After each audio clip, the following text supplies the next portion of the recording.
नई और पुरानी बहू में भेदभाव। जाने ये राधिका बहू चटनी बना रही है या बीरबल की खिचड़ी, मैं देख कर आती हूँ। संगीता खाने की मेज से उठकर किचन में आती है, जहाँ राधिका सिलबट्टी पर चटनी पीस रही होती है। क्या दिमागदार बहू है मेरी। अरे जब घर में चटनी पीसने वाली मशीन है तो क्यों सिलबट्टे पर हाथ घिस रही है मेरी बौड़म बहू। मगर माँ जी, सिलबट्टे की चटनी ज़्यादा स्वादिष्ट होती है और ये सेहत के लिए भी ज़्यादा अच्छी होती है। अच्छा बहू रानी, मुझे तुझसे सीखनी पड़ेगी कि क्या ठीक है और क्या नहीं। अरे सास हूँ मैं तेरी, समझी। ये मिक्सर रसोई में शोपीस के लिए नहीं रखा है, चटनी बनाने के लिए रखा है।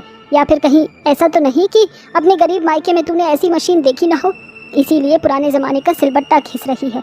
कोई बात नहीं, बस 2 दिन जैसे तैसे तुझे झेलना है, फिर तो मेरी नई बहू पायल आ जाएगी। फिर मुझे तुझ पुरानी बहू से झिक नहीं करनी पड़ेगी। बेचारी राधिका इसी सोच में पड़ जाती है कि जो बहू अब तक घर में आई भी नहीं है, मगर उसके आने से पहले ही राधिका को पुरानी बहू का नाम दे दिया। 2 दिन बाद बड़े ही धूमधाम से संगीता और राजेश अपनी छोटी बेटी निशु की शादी पायल से करके उसे घर ले आते हैं। नई बहू पायल पैसे वाले अमीर घर से खानदान से आई होती है। वो अपने साथ बहुत सारा दहेज लाती है। अरे वाह नई बहू, तुम्हारा ये शादी का लहंगा तो एकदम नए डिजाइन का है, काफी महंगा होगा ना। जी हाँ मम्मी जी, ये लहंगा 1 लाख का है। इसे मैंने अपनी शादी के लिए स्पेशली नए डिजाइन से बनवाया था, क्योंकि तड़कीले भड़कीले लहंगे काफी ओल्ड फैशन हो गए हैं, इसीलिए मैंने कुछ नया ट्राई किया। तभी नई बहू की नजर एकदम से अपनी जेठानी राधिका की साड़ी पर जाती है। ये क्या राधिका भाभी, आपने इतनी सितारों भरी साड़ी क्यों पहन रखी है? आजकल तो इतनी fancy sari easily Meesho market में भी मिल जाती है। वैसे देखने से ये साड़ी काफी पुरानी लग रही है। बेचारी राधिका हिचकते हुए देवरानी की बातों का जवाब देती है। हाँ पायल, ये साड़ी मुझे मेरी माँ ने दी थी जब मेरी शादी हुई थी, इसीलिए ये साड़ी मेरे दिल के बहुत करीब है। अरे नहीं बहू, तुम्हारी जेठानी को पुरानी चीजें स्टॉक करके रखने की आदत है। इसका बस चले तो अपने दिल को रद्दी और भंगार से भर ले। सास का ऐसा कहा जाना बहू को बहुत खलता है। वहीं पूरा परिवार नई बहू की खातिर में जुट जाता है, इसीलिए कोई भी पुरानी बहू को पूछता ही नहीं। अगली सुबह पायल रेडी होकर रसोई में आ जाती है। अरे आ गई नई बहू, मैं तुम्हारे आने का ही इंतजार कर रही थी। गुड मॉर्निंग मम्मी जी। आज तुम्हारी पहली रसोई है, इसीलिए सबसे पूछ लो कि उन्हें क्या खाने का मन है। पायल जल्दी से बाहर आती है। पापा जी, सुमित, भैया, निशु, आप सभी मुझे बता दीजिए कि आप सब क्या खाना पसंद करेंगे। अरे नहीं बहू, मेरे लिए तो तुम अपने हाथों से छोले पूरी बना देना, और मेरे लिए राजमा चावल, और मेरे लिए दाल मखनी बनाना। सभी की फरमाइश लेकर बहू किचन में आती है, जहाँ गैस चूल्हा ऑन करके बहू खाना बनाना शुरू करती है और चढ़कर कहती है। क्या हुआ नई बहू, तुमने गैस की नॉब क्यों बंद कर दी? क्योंकि मम्मी जी, मुझसे इस खटारे चूल्हे पर खाना नहीं बनेगा। ये चूल्हा कितना पुराना हो गया है, बल्कि इस रसोई की सारी चीज पुरानी हो गई है।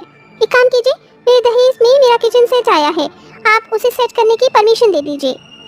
अरे नई बहू, अब तो इस घर की बहू है, तुझे जो ठीक लगे बदल ले। मगर माँ जी, ये गैस चूल्हा इतने सालों से हमारे घर में है और हमारे बहुत काम आया है, इसे बदलना ठीक बात नहीं। ओह चुप कर तू, लगता है तेरी शादी को 7 साल हो गए हैं, इसीलिए अब तो तू पुरानी हो ही गई है। मगर तेरा बस चले तो पुराने सामानों से गोंद की तरह चिपकी रहेगी बौड़म कहीं की। इस तरह से एक बार फिर सास बड़ी बहू को फटकार लगाती है। वहीं नई बहू पायल किचन को पूरी तरह से बदल देती है और सभी के लिए पहली रसोई में बना हुआ खाना परोसती है। पापा जी, मम्मी जी, सुमित भैया, निशु, ये लीजिए खाना शुरू कीजिए। मैंने आप सभी की पसंद का खाना बनाया है और मैंने सोचा कि क्यों ना मीठे में कुछ नया ट्राई किया जाए, इसलिए मैंने आप सभी के लिए टूटी फ्रूटी केक बनाए हैं विद पाइनएप्पल फ्लेवर। खाना खाकर सभी नई बहू की भर भर कर तारीफ करती हैं और साथ में पुरानी बहू की बुराइयां भी। क्या बात है नई बहू, तुमने तो क्या गजब का केक बनाया है, खाते ही मुंह में घुल गया। वाह। हाँ सचमुच नई बहू तुम लग रही हो इस घर की नई बहू, वरना तो राधिका बहू ने तो अपनी पहली रसोई में मीठे में वही पुराने ज़माने की घिसी पिटी रस्म की तरह हलवा ही बनाया था, और तब से लेकर अब तक किसी भी त्योहार पर मीठे में हलवा ही बनाती है। वो तो तुम्हारे आ जाने के बाद पुरानी बहू के इस हलवे से पीछा छूटा है। अपनी ससुराल वालों को ऐसा बोलता देखकर बेचारी बड़ी बहू की आंखों में आंसू आ जाते हैं। एक वक्त मेरा बनाया हुआ हलवा माँ जी बाबू जी के मुँह से नहीं छूटता था, और आज नई बहू के आ जाने पर इस घर में मेरी कोई कदर ही नहीं रह गई है। ऐसे ही वक्त बीतता जाता है। फिर एक दिन सास अपनी नई बहू के साथ ढेर सारी शॉपिंग करके घर आती है। मामी जी देखिए, ये फैंसी पर्दे घर में कितने अच्छे लगेंगे, है ना? चलिए इन पर्दों को चेंज कर देते हैं। पायल और संगीता दोनों सास बहू घर के सारे पुराने पर्दों को जमीन पर उतारकर फेंक देती हैं और उसकी जगह नए नए पर्दे चारों तरफ लगा देती हैं। तभी राधिका वहां आती है। माँ जी, देवरानी जी, आप दोनों ने ये पर्दे इस तरह से फर्श पर क्यों फेंक दिए हैं? एक्चुअली वो क्या है ना राधिका भाभी, ये पर्दे पुराने हो गए थे और आजकल के ज़माने में ऐसे फूलों और कढ़ाई वाले पर्दे अच्छे नहीं लगते। माँ जी, पायल तो इस घर में नहीं है, मगर आपको तो पता है कि इन पर्दों पर मैंने अपने हाथ से ये बेल बूटे बनाए थे। देख राधिका बहू, मेरा दिमाग मत खा। तेरी रोक टोक देखकर तो मुझे ऐसा लग रहा है कि इन पर्दों से ज़्यादा तू पुरानी हो गई है। एक काम कर, ये पुराने पर्दे तू अपने गरीब मायके वालों के घर भिजवा दे, उनके काम आएंगे। वैसे भी उन गए गुजरे गरीबों ने तेरी शादी में हमारे घर के लिए तो दहेज में एक खोटा सिक्का भी नहीं दिया, मगर तेरी सास का दिल बहुत बड़ा है, इसलिए मैं अपने घर की पुरानी चीज़ भिखारी समझकर तेरे घर वालों को भीख में देती हूँ। अब अपनी साथ साथ बेचारी राधिका को अपने गरीब मायके वालों की बेइज्जती भी सहनी पड़ रही थी। धीरे धीरे घर की एक एक पुरानी चीज़ों को बदल दिया जाता है। फिर एक दिन संगीता राधिका को अपने पास बुलाती है। बहू, अरे ओ बड़ी बहू, अरे ओ मेरी बौड़म बहू, कान में धूल जम गई है क्या? जी माँ जी, बुलाया? हाँ, ये ले, नई बहू की कुछ साड़ियाँ हैं जो अब पुरानी हो गई हैं और तुझे तो पुरानी चीज़ बहुत पसंद है, तो आज से इसे तू पहनना। राधिका भाभी, ये सैंडल भी आप रख लीजिए, थोड़ी सी चूज गई है, आप जुड़वा कर पहन लेना। वैसे भी आप तो पुरानी हो चुकी हैं, मगर मैं अभी इस घर में नई बहू हूँ, इसलिए मुझे तो बन ठन कर रहना होगा। बार बार बेइज्जती होने के कारण इस बार राधिका के आत्मसम्मान को गहरी ठेस लगती है और उसके अंदर भरा दुख झंझलाहट के साथ बाहर आ जाता है।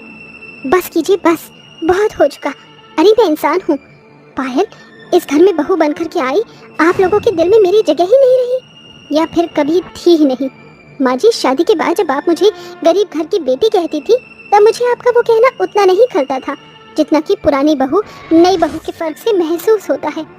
क्या नहीं किया मैंने इस घर के लिए, मगर नई बहू के आ जाने से भेदभाव आ ही गया। शायद इस घर के लोगों को मेरी जरूरत नहीं है, इसीलिए मैं हमेशा हमेशा के लिए ये घर छोड़कर जा रही हूँ। राधिका अपना सामान लेकर अपने घर जाने लगती है। तभी संगीता हाथ जोड़कर कहती है, बड़ी बहू मुझे माफ़ कर दे। एक सास होने के नाते मेरी जिम्मेदारी थी कि मैं इस घर को संभाल कर रखती, मगर नई बहू के आ जाने के बाद मैंने ही फर्क किया। मगर सच तो ये है कि तू ही इस घर आंगन की पहली लक्ष्मी थी और रहेगी, और घर की लक्ष्मी के बिना तो घर परिवार अधूरा होता है। हमें छोड़कर मत जा। आई एम सॉरी राधिका भाभी, मम्मी जी से ज़्यादा गलती तो मेरी है। आपकी जगह इस घर में मुझसे पहले है, मैंने ही इस घर में नई पुरानी का टेंट्रम यूज़ किया था। I am sorry. ये सुनकर राधिका की आंखों से बहते खुशी के आंसू रोके नहीं रुकते और पहले की तरह ही राधिका को ससुराल में अपनी खोई हुई जगह मिल जाती है और नई और पुरानी बहू का ये फर्क यही खत्म हो जाता है। राजेश बेटा, जल्दी से यहाँ मेरे पास आ। राजेश अपनी छोटी बहन जानवी को गोद में लिए हुए है, जो अभी कुछ ही महीनों की है। आंसू भरी आंखों के साथ अपने पिता के पास आता है। जी पिताजी। राजेश, मेरे जाने का वक्त आ गया है।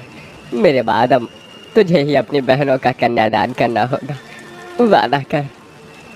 हाँ पिताजी, मैं वादा करता हूँ कि मैं अपनी दोनों बहनों की शादी बहुत ही धूमधाम से करूँगा। आपको कुछ नहीं होगा पिताजी, मैं अभी डॉक्टर को लेकर आता हूँ। फिर राजेश भरी बारिश में डॉक्टर को ढूंढने के लिए निकल जाता है और जब वो घर लौट कर आता है तो उसका पिता श्यामू गरीबी से लड़ते हुए उसे और उसकी दोनों बहनों को अकेला छोड़कर जा चुका होता है। क्यों भगवान क्यों? पहले तूने मुझसे और मेरी बहनों से मेरी माँ को छीन लिया और आज मेरे पिताजी को भी मार डाला। अरे अगर मेरे बस में हम गरीबों को रोटी देना नहीं है तो क्यों तू हमें गरीब बनाकर भेजता है? श्यामू के मरने के बाद उसके घर के आगे भीड़ लग जाती है। तभी मकान मालिक चमन वहाँ आ जाता है। राम राम राम राम, जाने किन गरीबों को मैंने अपना घर रहने के लिए दे दिया। ये तीनों के तीनों भाई बहन मनहूस हैं, अपने ही माँ बाप को खाते। अरे ओ धीना, हरबू बाहर करो इन सबको। चमन लाल के गुंडे न सिर्फ गरीब राजेश और उसकी दोनों बहनों और श्यामू की लाश को उठाकर बाहर फेंक देते हैं, ऐसे में कोई भी राजेश के मरे पिता की लाश को कंधा नहीं लगाने के लिए आ गया था। कोई तो मेरी मदद करो, कहाँ जा रहे हो सबके सब? चलो राजेश भैया, मैं और आप पिताजी को कंधा देंगे। राजेश अपनी मासूम बहन जानवी को अपनी पीठ पर बांध लेता है और फिर राजेश और सुमन अपने कंधों पर उठाकर पिता की अर्थी को शमशान लाकर उसका अंतिम संस्कार करते हैं। मगर लोगों के व्यवहार ने राजेश के मन में ये बात डाल दी थी कि ये दुनिया सिर्फ मतलब की है, जहाँ हर किसी को अपनी मदद खुद ही करनी पड़ती है। घर से बेघर होने के बाद वो गरीब भाई अपनी मासूम बहनों को लेकर 2 दिनों तक यहाँ वहाँ भटकता रहा और फिर उसने कुछ गरीब मजदूरों को एक ट्रक से अनाज की बोरी उतारते हुए देखा। राजेश उस सेठ के पास आकर हाथ जोड़कर खड़ा हो गया। सेठ जी, भगवान के लिए मुझ गरीब को भी काम दे दीजिए। मुझे अपनी बहनों को खाना खिलाना है। 2 दिनों से उनके पेट में अन्न का एक दाना भी नहीं गया। सुमन और जानवी की मासूम मुरझाई हुई शक्ल देखकर सेठ जी कहते हैं, ठीक है, तुम यहाँ काम कर सकते हो। कम उम्र का होकर भी राजेश हट्टे कट्टे मजदूरों जितनी बोरियां उठाता है। तुमने रोशन की 20 बोरी उतारी है, इसलिए ये 200 रुपये रख लो। बहुत बहुत शुक्रिया सेठ जी। तुम्हें मेरा शुक्रिया अदा करने की कोई ज़रूरत नहीं, ये पैसे तुमने अपनी मेहनत से कमाए हैं।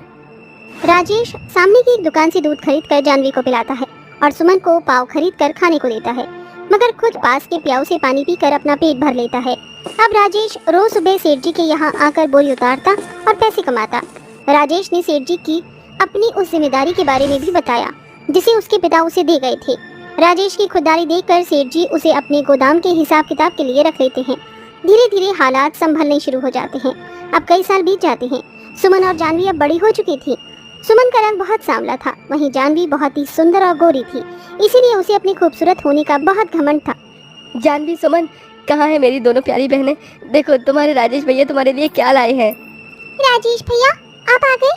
लाइए, दिखाइए मेरा गिफ्ट। जानवी गिफ्ट छीनकर उसे खोलती है। ये क्या भैया, ये लाए हैं आप मेरे लिए? इस बहनजी टाइप सूट की क्वालिटी से ही ऐसा लग रहा है जैसे आपने इसे फुटपाथ से खरीदा है। आप मुझे 10,000 रुपए दीजिए। कल मेरी सहेलियां राखी के लिए रेडियंस मॉल में शॉपिंग करने जा रही हैं, मुझे भी जाना है। जानवी की फरमाइश और उसकी जिद के आगे राजेश अपनी महीने भर की कमाई उसके हाथ पे रख देता है, मगर सुमन अपने भाई की गरीबी और उसकी तकलीफों को समझती थी। अगले दिन राखी बांधने के बाद जानवी कहती है, भैया मुझे आपको कुछ बताना है। तो बोलना मेरी बहन। भैया, मैं एक लड़की को पसंद करती हूँ, उसका नाम रोहन है। वो अमीर घर से है, मैं वहाँ खुश रहूंगी क्योंकि वो हमारी तरह गरीब नहीं है। जानवी का ऐसा कहना उस गरीब भाई की गई परवरिश पर शायद एक सवाल था। जानवी, सुमन तुमसे बड़ी है, इसलिए एक बार उसका रिश्ता लग जाए, फिर तुम्हारा भाई तुम दोनों बहनों की विदाई एक साथ करेगा। राजेश सुमन के लिए रिश्ते देखने लगता है, मगर बहन की काले रंग के चलते हर बार उसका रिश्ता कट जाता है। और फिर भैया, आखिर मुझे इस काली कलूटी बहन के चलते और कितना इंतजार करना होगा? अरे इसके दबे हुए रंग को देखकर हर कोई इसे ठुकरा कर चला जाता है। इसके चलते मैं अपनी खुशी क्यों गवाऊं? बस करो जानवी, अपनी बहन के बारे में ये क्या बोल रही हो तुम? नहीं भैया, ठीक ही तो कह रही है जानवी, आप मेरी फिक्र मत कीजिए। भैया आप छोटी की शादी कर दीजिए। अब राजेश अपनी गोरी बहन की शादी की तैयारी शुरू कर देता है, मगर उसी बीच सुमन की शादी एक गरीब परिवार में लग जाती है। तभी जानवी के होने वाले अमीर ससुराल वाले उसके लिए शादी का बहुत सारा शगुन लेकर आते हैं, जिसमें शादी के जोड़े में बहुत ही महंगा लहंगा और डायमंड सेट भी होता है। ये लो जानवी बहू, ये हमारी तरफ से तुम्हारी शादी का जोड़ा है। जानवी, ये शादी का जोड़ा माँ की तरफ से तुम्हारा शगुन है, और ये डायमंड सेट मैं खास तुम्हारे लिए खरीदा है। इसे अपने लहंगे के साथ शादी वाले दिन जरूर पहनना, क्योंकि मेरी होने वाली दुल्हन लाखों में एक है, तो उसके लिए लाखों का नेकलेस तो होना ही चाहिए। अच्छा, अब हम चलते हैं। उनके जाने के बाद जानवी अपने आप पर इतराती हुई कहती है, देखा राजेश भैया, मेरे होने वाले ससुराल वालों ने आपकी बहन के लिए शादी का कितना महंगा जोड़ा भेजा है, और लाखों का हार भी। वरना आप तो इस गरीबी में अपनी बहन को शादी के जोड़े के नाम पर वही फुटपाथ पर से सस्ती सी साड़ी उठा लाते और उसी में मेरा कन्यादान और मेरी पिटाई भी कर देते। ये सब कहने के बाद जानवी अपनी शादी का जोड़ा लेकर कमरे में चली जाती है, और वो गरीब भाई आंखों में आंसू भरकर अपने मरे हुए पिता की तस्वीर देखकर कहता है, देखा, पिताजी इस घर को छोड़कर जाते जाते मेरी छोटी बहन इस गरीब भाई के मन में घाव कर रही है। मैं इसके लिए कुछ नहीं कर सका, मैं एक अच्छा भाई नहीं हूँ। भगवान के लिए ऐसा मत कहिए राजेश भैया, आप एक अच्छे भाई हैं, बहुत कुछ किया है आपने हमारे लिए। जहाँ एक तरफ जानवी बहन होकर भी अपनी कड़वी बातों से राजेश को दुख दे रही थी, वहीं सुमन उन हालातों में अपने भाई को संभाल रही थी। वहीं सुमन के होने वाले गरीब ससुराल वाले उसे शादी का जोड़ा नहीं भेज पाते। ऐसे में राजेश अपनी दूसरी काली बहन की शादी के लिए एक दुकान से लाल रंग की साड़ी, चूड़ियाँ और श्रृंगार का सामान उसे ला कर देता है। अब शादी का दिन भी आ जाता है, जहाँ जानवी अपने ससुराल वालों का भेजा गया शादी का महंगा सा जोड़ा पहनकर महंगी पार्लर वाली से तैयार होती है। वहीं सुमन अपने भाई का दिया शादी का जोड़ा पहनकर अपनी गोरी बहन जानवी के पास आती है। जानवी, क्या मैं अंदर आ सकती हूँ? अरे आओ आओ मेरी काली बहन, मुझे देखकर बताओ कि शादी के सुंदर जोड़े में मैं कैसी लग रही हूँ? बहुत सुंदर लग रही हो मेरी प्यारी बहन, मगर तुम एकदम भद्दी और बकवास लग रही हो। ये क्या पहन रखा है? ये क्या शादी के जोड़े के नाम पर तुमने ये गरीबों वाली लाल साड़ी और बाजार की खरीदी सस्ती कच्ची चूड़ी पहन ली है? बस मैं तो जल्दी से जल्दी इस गरीब खाने से विदा होना चाहती हूँ। अरे दम घुटता है इस घर में मेरा। शायद तुम बड़े घर की बहू बनने की खुशी में ये भूल गई हो कि हमारी गरीब भैया ने हम दोनों बहनों को किन कठिनाइयों के साथ पाला है, किस तरह से खुद भूखे रहकर हमारा पेट भरा है। जब हमारे सर से माँ बाप का साया उठ गया था तब उन्होंने अपना बचपन गंवाकर हमें पाला और पिताजी को दिए गए वादे को पूरा करने के लिए उन्होंने आज तक भी शादी नहीं की और अपना घर नहीं बसाया। और तुम कहती हो कि भैया ने हमारे लिए किया ही क्या है? ये सब सुनकर जानवी की आंखों के आगे गरीबी के भरे वो दिन याद आ जाते हैं जब किस तरह से उसके गरीब भाई ने उन दोनों बहनों के लिए बचपन में ही कमाना शुरू कर दिया था और उन्हें पाला पोसा। अपनी गलती का एहसास होते ही और फिर राजेश एक ही मंडप में अपनी दोनों काली गोरी बहनों का कन्यादान करके उनकी शादी करके अपने पिता को दिया हुआ वादा पूरा करता है। और विदाई के वक्त जाते हुए जानवी आंखों में आंसू भरकर अपने भाई से माफी मांगकर कहती है, भैया हो सके तो अपनी छोटी बहन को माफ कर देना। घमंड में आकर न जाने मैं आपको क्या कुछ नहीं कह दी, मगर सच तो ये है कि माँ बाप के चले जाने के बाद आपने जिस तरह से हमारा ख्याल रखा है वो कोई और नहीं करता। काश कि हर भाई आपकी तरह ही होता भैया। आखिर में वो गरीब भाई अपनी दोनों बहनों को गले लगाता है और उन्हें विदा कर देता है।